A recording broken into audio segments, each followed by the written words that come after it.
বঙ্গভঙ্গ আন্দোলনে বিশ্বকবি রবীন্দ্রনাথ লাখো মানুষকে নিয়ে রাস্তায় নেমেছিলেন এবং ব্রিটিশ সাম্রাজ্যবাদ এই বাংলাকে ভাগ করবার যে চক্রান্ত করেছিল তার বিরুদ্ধে প্রতিবাদ জানিয়ে রবীন্দ্রনাথের সাথে লাখো মানুষ গেয়ে উঠেছিল, আমি ভয় করব না, ভয় করব না, দুবেলা মরার আগে মরবো না ভাই, মরবো না।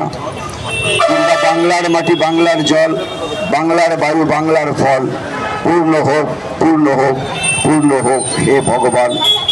সেদিনকে ব্রিটিশ সাম্রাজ্যবাদ সেই শক্তি লক্ষ লক্ষ মানুষকে থামিয়ে দিতে পারেনি। আর সেই সময় থেকে শুধু ভাই বোনের মেলবন্ধন নয়, আপার পর মানুষের মেলবন্ধন, ভ্রাতৃত্বের বন্ধন, তার মঙ্গল কামনায় এই রাখি বন্ধন উৎসব আমরা করে আসছি, বাঙালিরা করে আসছে।